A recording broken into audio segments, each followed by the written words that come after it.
Uh, quick review. How many beasts were in Daniel chapter 2 in the statue scene of the vision? Remember the statue that Nebuchadnezzar saw? And it was in parts. And how many kingdoms were represented in those parts? 4. We know that, don't we? Because Daniel interpreted the dream and then told us that very clearly. These parts of this statue represent 4 kingdoms. And at the time of that 4th kingdom, another kingdom was going to come, and it would be cut from the rock, not cut by hands. In other words, there's only 2 choices. It's either a manly cut from man, a man's hands kingdom, or one that's not cut with man's hands. In other words, it's a godly kingdom, spiritual kingdom, and it was going to come and strike the statue and topple it during the days of the kings of the 4th kingdom that was in the statue, right? And that kingdom would be what? What would make that kingdom different than the 4 in the statue? The feet of mixed clay and iron. Yeah, well, the rock was going to topple and crush the statue, but what made the kingdom not cut from hands? It would last forever. Oh. The idea is of eternity. God's kingdom that Daniel's prophesying about in Daniel 2 is going to be an eternal kingdom.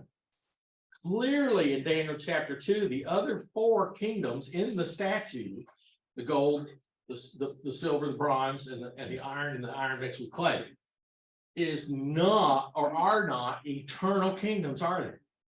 Because Daniel very clearly says in the interpretation, after the days of this king, another kingdom would arise, then another kingdom would arise and supplant the previous ones. And so when we got into Daniel chapter 7, after the very interesting chapters that we see of the highlights in the chronology in Daniel's life, we see us now into 7, and it goes back about 30 years in Daniel's life to this vision we see in 7. Now, in the context, Daniel chapter 7 is going to introduce us to 4 beasts. Okay, and in the context there, I would challenge you with this thought. I am slow to put meaning to things in apocryphal literature that has already been assigned meanings. Okay, and I already have 4 kingdoms described in Daniel chapter 2. And when I get to Daniel chapter 7, clearly these are also described as kingdoms in Daniel 7. But why would I choose 4 different kingdoms? That makes no sense for the audience of the Jews in captivity, does it? Because the same thing that is said about these kingdoms in Daniel chapter 2 are things that are going to be used again to fully, or perhaps more fully, describe these kingdoms in just a different way in Daniel chapter 7. And guess what? When we get to Daniel chapter 8, we're going to see some other visions. And they're going to describe these same kingdoms in yet another way. And so when we get all the way through Daniel, we will have looked at these kingdoms and the future of the captive Israel, and ultimately the remnant which returns from this captivity, and how they're going to have to interact with these future kingdoms. They're going to have this information and insight into what their future looks like. Now, that's very important for this nation, isn't it? Because what happened to the nation of Israel when it went into captivity to Sennacherib and the empire of Assyria? Have they come back from that? No, they have not. Do the children of Israel from the southern kingdom, the children of Judah, in essence, the divided kingdom, that are in Babylonian captivity, are they aware of that? Do they know that? Clearly they know that. That God allowed 10 tribes of the sons of Jacob to be taken into captivity, never to return to the land, gone forever, no longer considered my children, and they are unworthy and unrighteous, and they never return as a whole. Now, does that present a problem for the children of Judah that are in captivity? What would that do to you if you were in captivity in Babylon?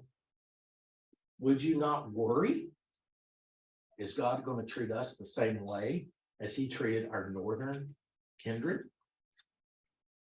Are we any less guilty than they were of idolatry? They're both guilty of the same sins of unrighteousness and following idolatry. And so these doubts of what does our future look like is very important and in the forethought of these people. And that is what Daniel is presenting to them and to us, is what is the future of God's people. Okay. And so when we get into chapter 7, then we looked very quickly in the first 8 verses, these beasts are introduced, right? And we had these beasts introduced, and the first beast was what? In Daniel 7. Was it a lion? Yes, it was the lion. And he was unique in what way? He had 2 wings. He was a winged lion, okay? And that is a symbol that you will see in archaeology of Babylon, right? There are many reliefs and statues that you can see today in the British Museum and others of winged lions with Nebuchadnezzar's face. And it's attributed to being him, okay? The Ishtar Gate, which is actually, isn't that in the Berlin Museum? I forget. I forget. But regardless, it's a recreation of this grand gate of Babylon that literally was taken down and rebuilt in the museum. And you can see it in all those reliefs are winged lions. It's a symbol of the Babylonian Empire and very common. All right. And the second beast, then, if the first beast is Babylon, the second beast that comes along is this great bear, right? And he's a little bit haunched up. He's higher on one side and then the other. So his 2 big, powerful shoulders aren't exactly equal. And this represents the second kingdom, and the second kingdom of the statue of Daniel chapter 2 as well. It's a great bear. And he's got 3 ribs hanging from his mouth. He's vicious. He is carnivorous. The idea is he's angry and hungry, and he is devouring things. And this idea of having 2 shoulders, one higher than the other, this empire was really who? The Medo-Persians. 2 distinct people, the Medes and the Persians. One is going to become more powerful than the other, okay? The Persians are going to overshadow the Medes, but they're working together. Daniel pulls them into this one figure of this beast. So that's the second beast of Daniel chapter 2 and Daniel chapter 7. And then the third beast in verse 6 comes along, and he's what? A leopard. Now we start getting into almost a mythical type of beast, don't we? Because we're not seeing just something that's vicious but from nature, although a winged lion certainly doesn't exist. A griffin is a matter of mythology. But in this third beast, we see a leopard, but this leopard's got how many heads? Got 4 heads. He can see and bite and devour in all cardinal directions, can he? He can have one head looking and snapping to the west, and another head turning and snapping and looking to the east, north, and south.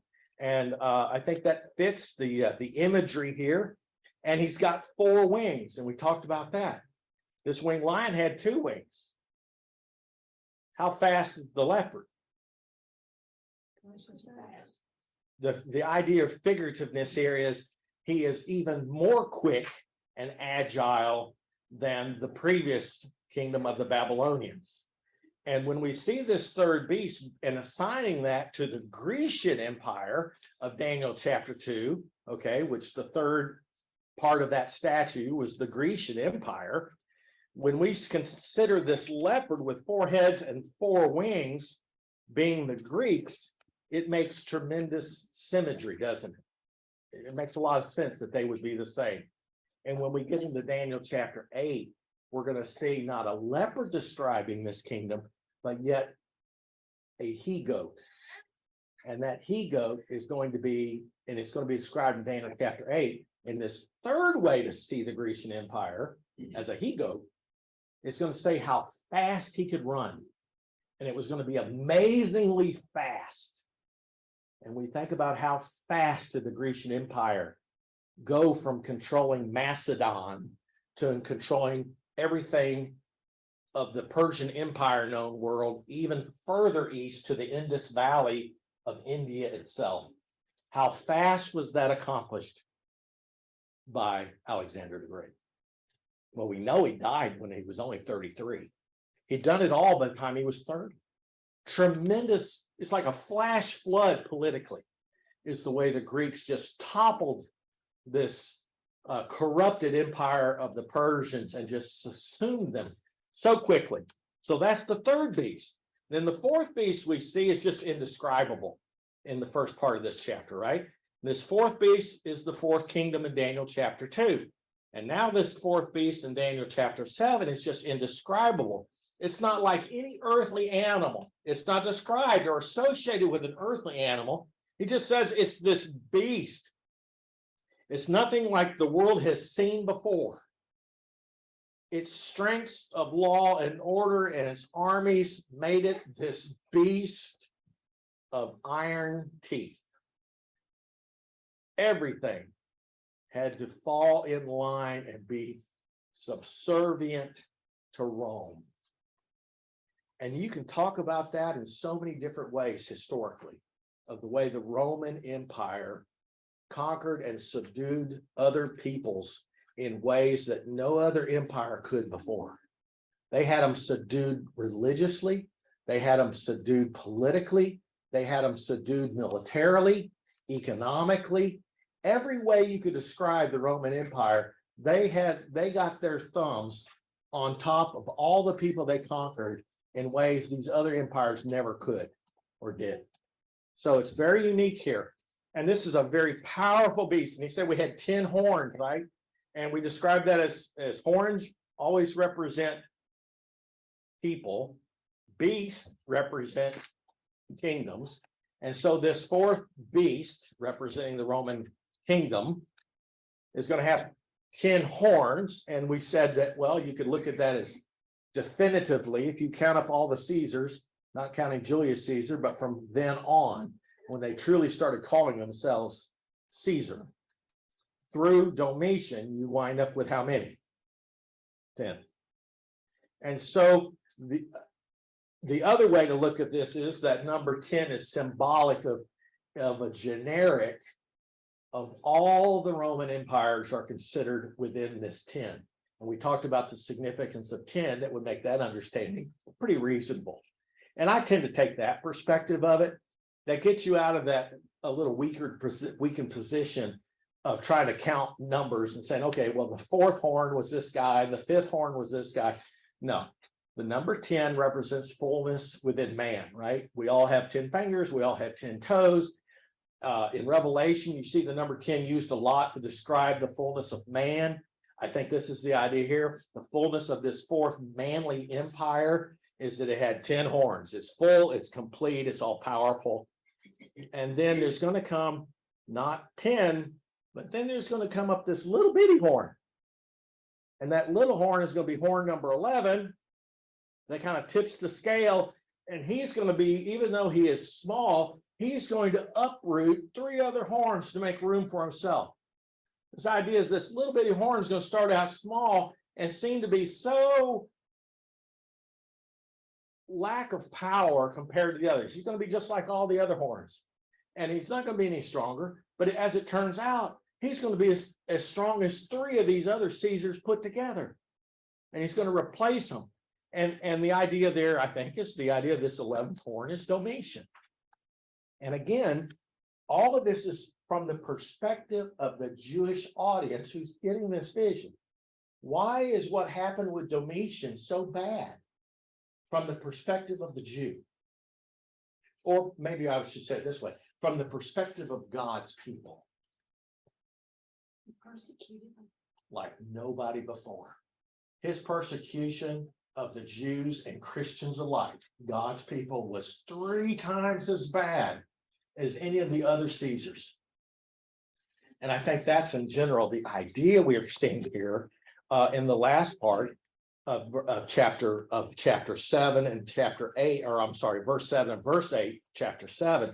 In verse 8, it says, another horn, a little one, he comes up, no matter who you say this is, as we saw last week, verses 7 and 8, he's Roman, because he's attached to that fourth beast.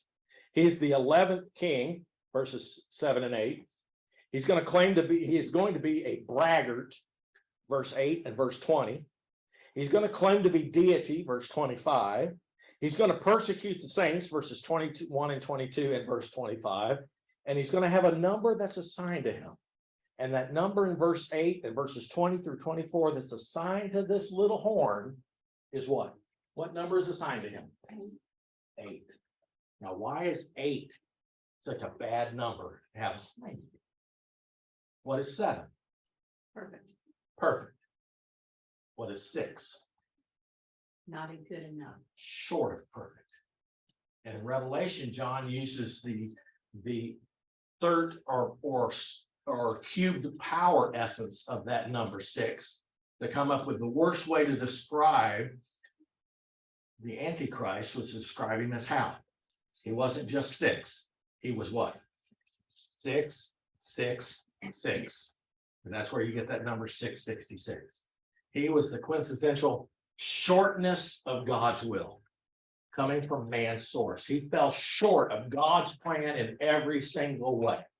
6, 6, 6. Any dimension you looked at this imposter Domitian, I think, falls short of God's eternal plan for his government and governors of people.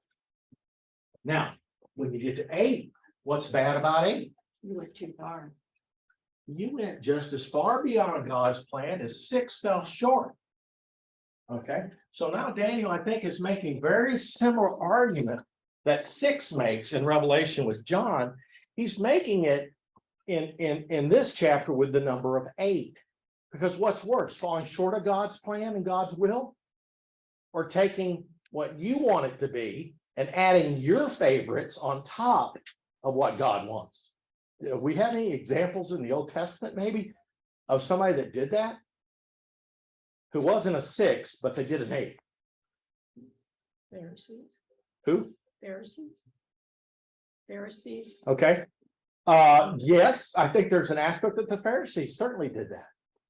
Because they took God's plan and what did they do with it? And They added a lot of things, right? They took traditions and made them law. All right, what's another one from the Old Testament? An Old Testament, yeah, John?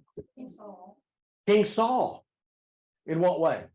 he took Agag, he took all the riches that he thought were gonna be good for God, he took animals, he was gonna sacrifice, and he spared them instead of killing them. Okay, Larry?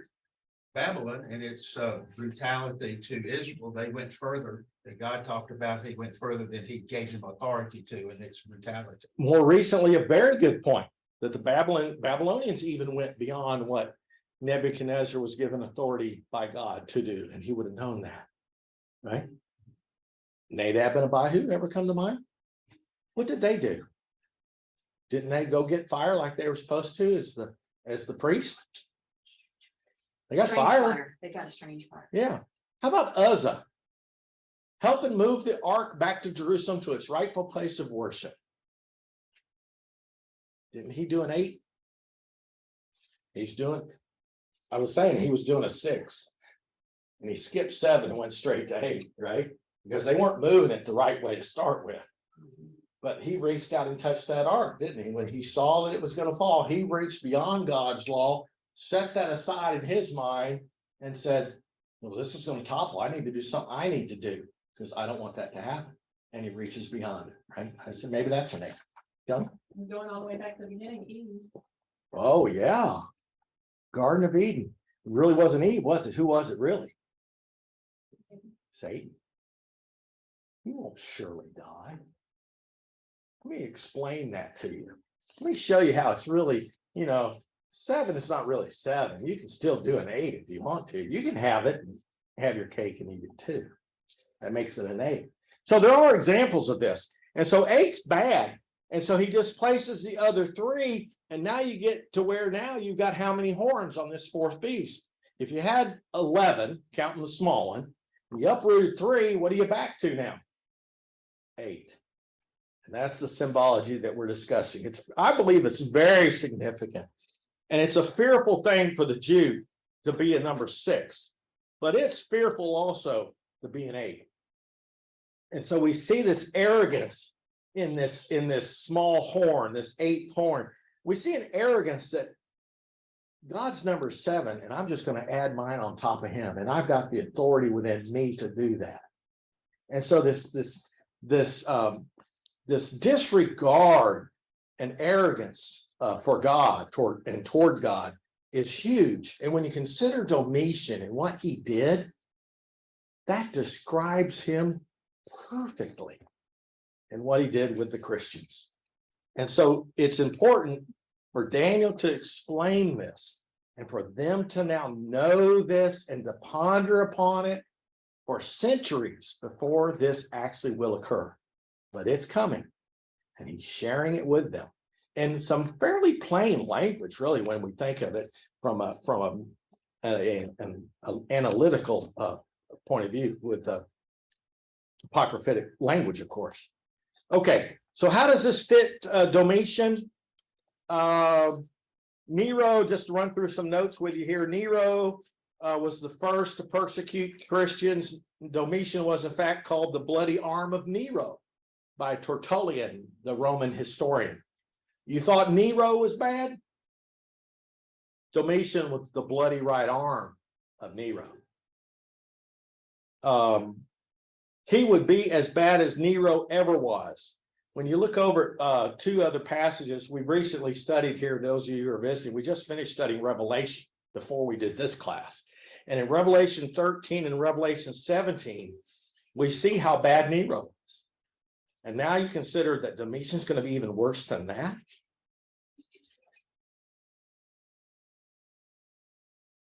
This is a very important chapter for not only the captives in Israel to understand. This would have been very significant for the 1st century Christians to understand when they read John's Revelation.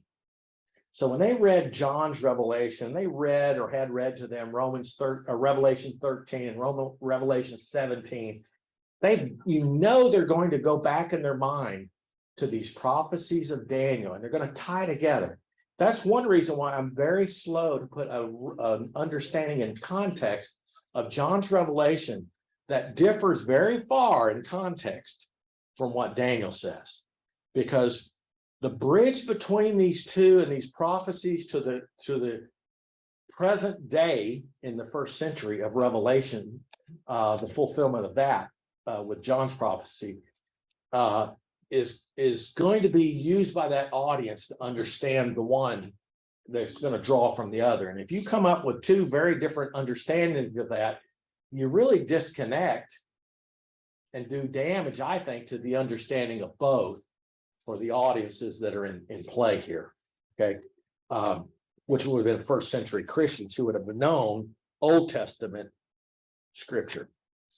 So just some things I want to make sure we covered and did cover. Let's move on then into looking at this, the rest of the chapter, because in starting in verses 9 through 12, let's read verses 9 through 12. Who'll read that? You all have it in your notes, as well as if you have your own Bible, feel free to use that version. Anybody got it? And ESV. All right, 9 through 12. As I looked, thrones were placed, and the Ancient of Days took his seat. His clothing was white as snow, and the hair of his head like pure wool. His throne was fiery flames. Its wheels were burning fire.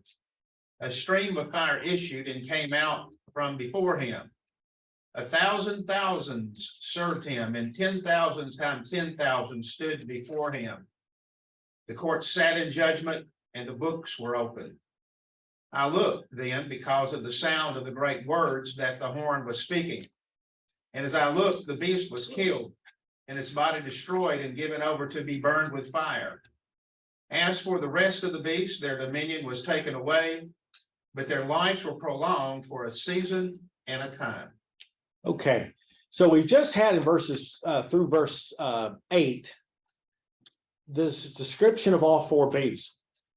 And then Daniel focuses, starting in verse 9, he sticks with this fourth beast and goes deep with it, of explaining this fourth beast in greater detail. And so what do we see here? A couple of things in these four beasts. There's three things they had in common. Each one sought to conquer, control, and rule with might. Each one was an idolatrous nation, and each one strongly opposed Jehovah God. Each was an enemy of God and his kingdom. And so judgment is now due to these kingdoms, aren't they? Or isn't it? Do they deserve judgment? Do the Babylonians deserve judgment for going beyond what God had given them authority to do? Yes. What about the Persians? Clearly, pagan people. Ultimately, they're going to receive judgment as well. What about the Greeks? Yes. And clearly, what about the Romans? Well, the emphasis now in this chapter is on the Romans. And again, you have to sit back and pause and go, why would what happens with Rome be so important that we would start with the fourth beast judgment and give it all this preeminence? Because all the judgment about the other three is kind of centered up in verse 12. And all the rest of the beasts, their dominion was taken away and their lives were prolonged for a season at a time. Basically, God did away with them. In one sentence. But what does he say in verses 9 through 11 about Rome in this fourth? He gets pretty specific, doesn't he? So why is that so important? What's going to happen in the days of the king of the fourth empire, the Romans? Jesus is going to come. Jesus is going to come. What else is going to happen during the days of the Roman Empire with God's people that might kind of concern these people? What do they want to do right now? What's the thing that all of these people in Babylonian captivity want to do more than anything else? Well, they want to go back home. They want to go home. Where did Daniel open his windows and pray toward? Jerusalem. What did not even exist in Jerusalem when Daniel was doing that for 70 years? The temple, because the temple had already been destroyed. And yet in Daniel's heart, more than anything else, he wanted to worship God in the place that God had set. What is this remnant going to do when they first get back? Their main cause of even going back? Rebuild the temple. And Zedekiah and Zerubbabel, not Zedekiah, Zerubbabel and Nehemiah is the name I was stumbling on. They go back to lead the people to do what? To build the To temple. build the temple, to rebuild the temple. You know, hand me another brick is their idea. And what's going to happen to that temple? It's going to be destroyed. And who's going to do that? Rome's going to do it.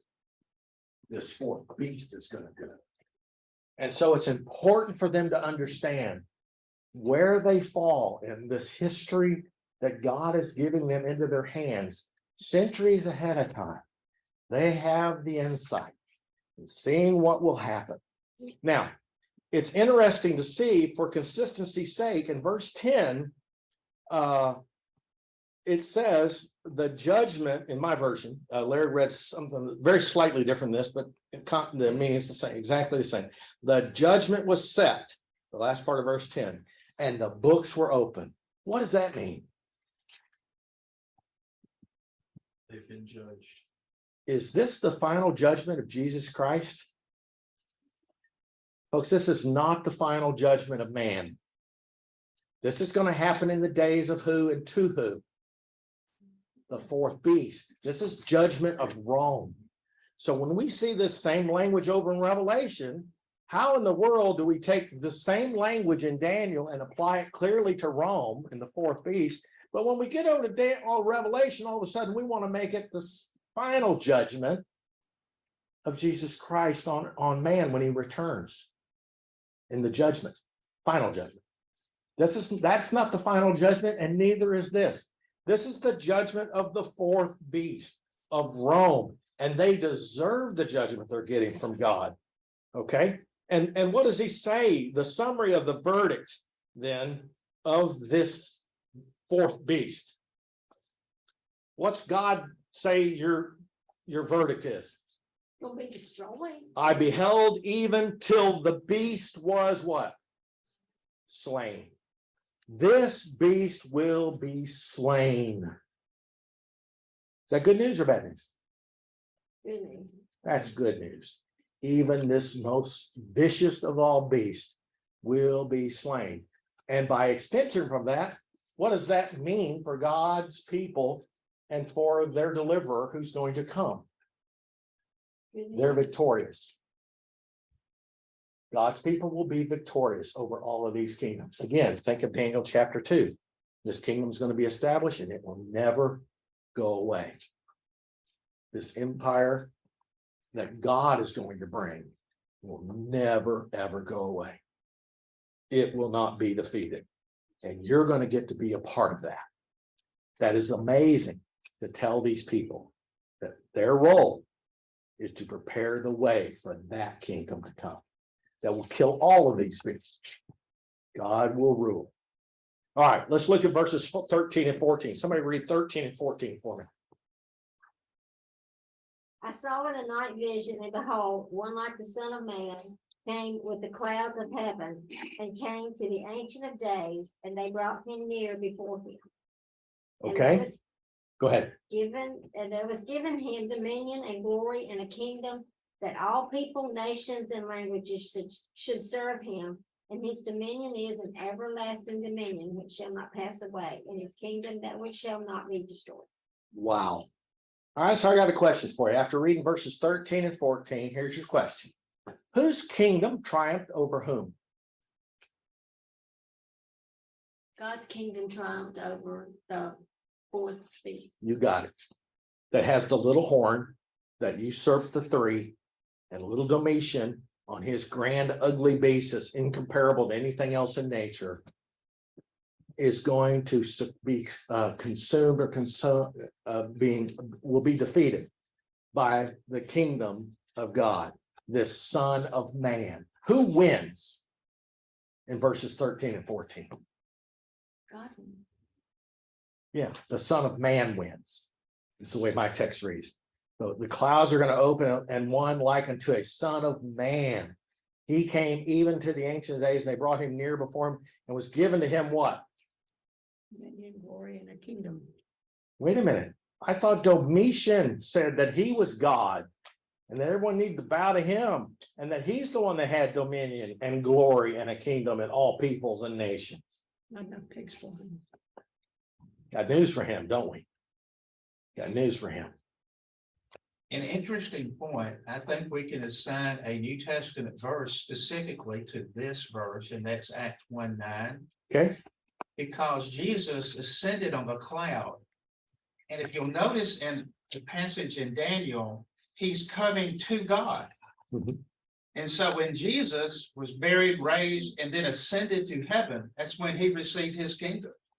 He came to the Ancient of Days. It's not from the Ancient of Days. And so it's interesting, again, I think Acts 1:9 comes to mind. Understand this is a good point. So let's scratch at that a bit. Look at verses 13 and 14. This is a tangent. This is free. Okay, this is going to be a cul-de-sac. We're going to come back to right where we were a minute ago, but I think it's worth going down to see what's down there.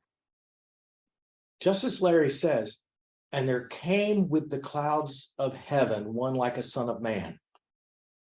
Where is your perspective when this is written?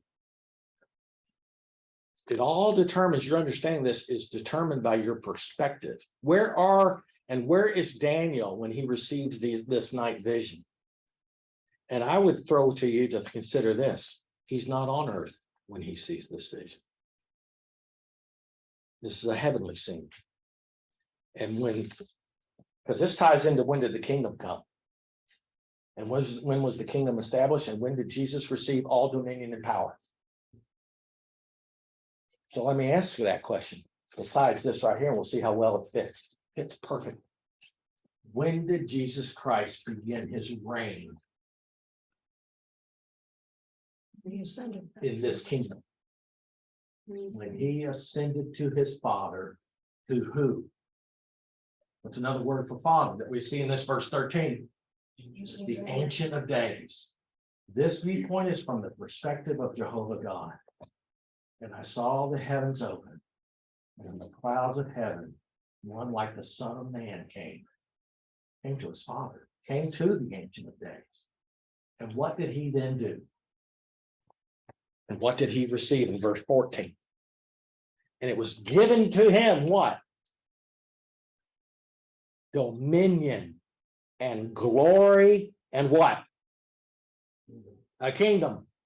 Can you give to somebody something it doesn't exist yet? Jesus Christ, it says, got a kingdom. That means it existed. And he sat down at the right hand of God and rules and continues to rule in that kingdom until everything is put at his feet. It fits perfectly, Larry, with when did the kingdom come? After Christ ascended. And then we start putting a date of understanding of, well, when was that? And I think pretty quickly we go from Acts chapter 1, where we see him in verse 13 on the clouds of heaven, to receiving that kingdom. I've got to look at the next main event, and that's Acts chapter 2. Let me ask you a question, and I mean, Mhm. if the kingdom come after he went into heaven, what about, are you talking about when he left the earth last time? Yes, Why not when he died and he rose? well, because he hadn't gone back to receive glory yet. It says when he was glorified, the question would be, when did Jesus receive his glorification? The fulfillment of his glorification. I would say when he ultimately received the dominion and the glory and received his seat next to his Father again. And now it's fulfilled, it's totally fulfilled in that he has fulfilled and completely done the will of his Father on earth, and it is finished. I would think that he fulfilled it when he died and rose again. So you say that on Sunday morning, the kingdom was established? That's what I would understand. I don't. I would, well, I think I would have to say. I'm not sure how I can place that, because Larry, help me out with that. Is there a passage? See, this is the danger of going that cul-de-sacs. No, well, I think it's a great, Because I haven't thought through this. You see, other language dealing with the ascension of Christ, typically, when we talk about the cross, it would include the death, burial, resurrection, and ascension. Oftentimes, we don't realize we need to add the ascension in there. You'll see this in the epistles, where it talks about Jesus, that he ascended to the Father, that he gave gifts to men. It's like a Roman victory procession. Right. After you've conquered and the kingdom has been given, you're given gifts. But yes, the ascension would be the final step. That's when was the kingdom going to come? Acts chapter 1. Well, it's going to come with power. When did it come? It came in Acts 2. I can be very specific to that. Acts 2 is the time where the kingdom is God's rule. You can't have rule without his word being revealed and his law revealed through the apostles. And so in Acts 1, it hadn't been established. Clearly not. And no, it was not established in Acts 1. Even, it was going to be established in Acts 2. So technically the ascension and then this baptism of the Holy Spirit, the word now being delivered. Acts 2 is the beginning of the kingdom. I'm not trying to throw No, I'm this just is trying what to Wednesday understand, nights are like, for. What about like Matthew 28 and maybe 19, 18, Mark, Cook's what all Bible. authority is given at that point? That's what I'm kind of, I mean, this would be before we went back. I thought he, completed the task. And, this will be after he's come back down. I mean, I understand what you're saying. When he goes into the clouds or help with that, I guess is what I'm asking. Right. Okay, so Matthew 28 and verse 18, okay, is stated immediately prior or immediately upon the last words that Jesus says to his apostles, really, I think is what you see in Matthew 28, right? These are the last words of Christ to his apostles. And immediately following this, he goes to heaven to receive all the realization of all that's been given to him. Okay, the idea of the actualization of it, okay? It's kind of like, you know, if you're condemned, you don't get your sentencing immediately at the time that you're condemned by the jury. In like sense, I think there's a sense in which Jesus received glorification when God raised him from the dead. And when he was risen, he was in a glorified state, but yet the fulfillment of all that would be when he first sat down upon his throne, okay, which was when he would be ruling in a kingdom that would be now established. Okay, it's great thought, Larry. Let's And one more verse, try to wrap Acts up. 1:6, you look at Acts 1:6-9, the kingdom had not yet been established, even before the ascension. Because it says, when they came together, they asked him, Lord, will you at this time Restore the kingdom. to Israel? And so it had not yet happened. But it was going to happen when power came, when he basically would tell them, you wait in Jerusalem, power being due from on high, the kingdom would come with power. Yes, the kingdom would come within power to earth. Yes. That's my nuance that I would say to Acts chapter 1. Yeah. The kingdom is not yet on earth in Acts chapter 1, but the fulfillment of all of that would be, and the establishment of his throne within that kingdom as ruler of that kingdom occurred when he returned in the ascension and returned next to and sat down next to his father and received what Daniel's. Again, the point of all of this is these children of Israel are receiving this hundreds and hundreds of years before in great detail. They're getting these words that describe this, and Daniel gets to see it. And Daniel will say, look at verse 15. This is no easy thing to understand, because what does he say in verse 15 of Daniel 7? He was grieved. As for me, Daniel, my spirit was grieved in the midst of my body, and the visions in my head troubled me. You know what I put in the margins next to that verse? In parenthetics, great big capital letters, me too. Because this is one of the hardest chapters in the entire Bible to understand, I think, and get it right. And so it's no question that what Daniel saw, this is really, in my mind, this is the way Daniel says, I couldn't fathom and understand what I was seeing. Okay, because Daniel is getting to see something here that's very, very different. How has God always put in place the next kingdom he wanted to put in place? All through time, every single time did exactly the same way. He raised up another king to then do his will, either through his own people or through another empire that would come and fulfill the will, punish Israel or whatever, and then would do that. And then he would replace them with somebody else, something else physical, something else, someone else physical, someone else, something else physical. But what is this that Daniel just saw? This kingdom that's eternal is not physical. And this Son of Man that he gets to see is not an earthly king. This Son of Man is not just another Nebuchadnezzar who's going to be really, really good. This is hard to understand. How do we know it's hard to understand? How did the children of Israel view it when Jesus did come?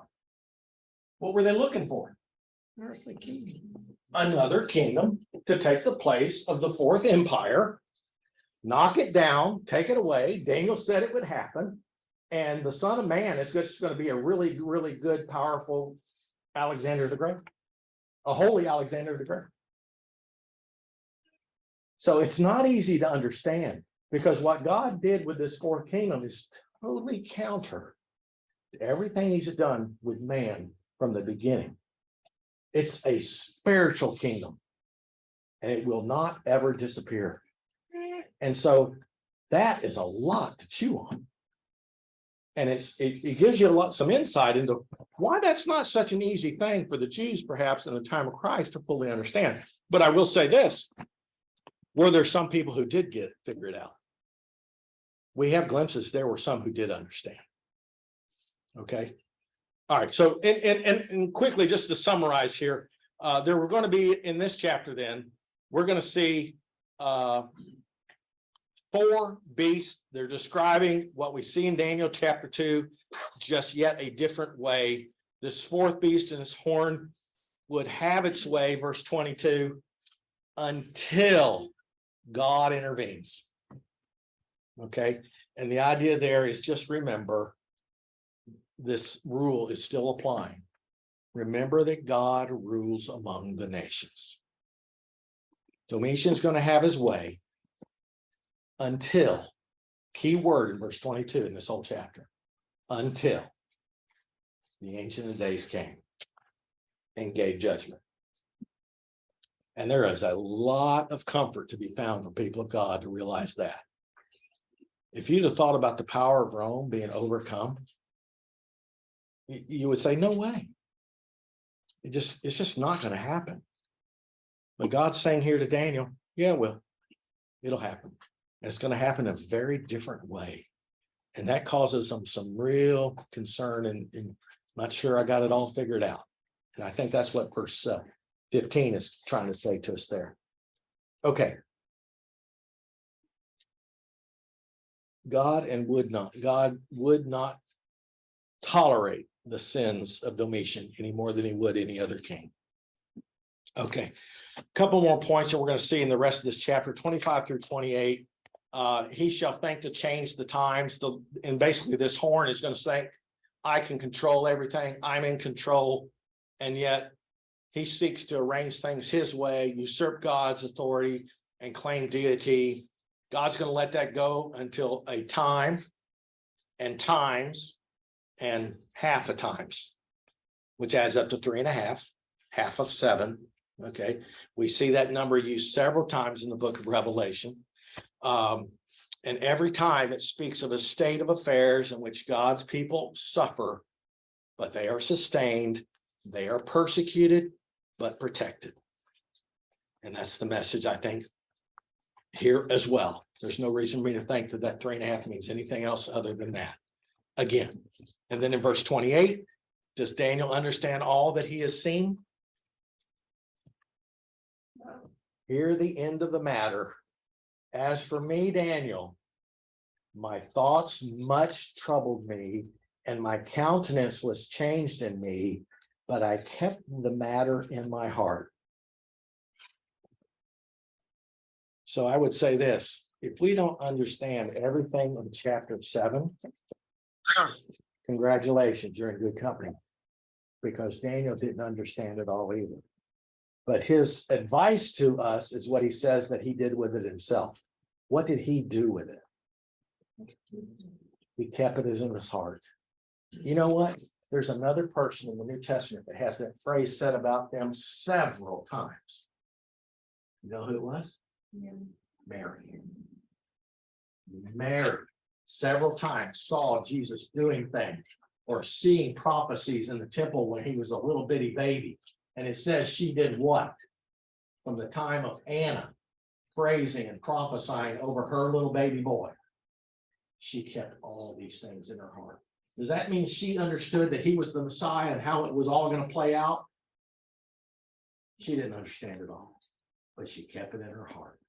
That's a powerful phrase to describe an attitude that we need to have. And so I would challenge all of us to let that keeping it in your heart change you. Change you. And let it change me. If I don't understand everything, I think this is where I would say, that's okay. Keep it in your heart. Keep it in your heart. Not just to write it off, but to realize that the Spirit works within His Word. And sometimes you just need to give it time to grow. Okay. Doubt's a very valuable tool. If we do exactly what you said there, that's how we learn. Yep. All right, we've made some great applications to chew on, I think, with this chapter.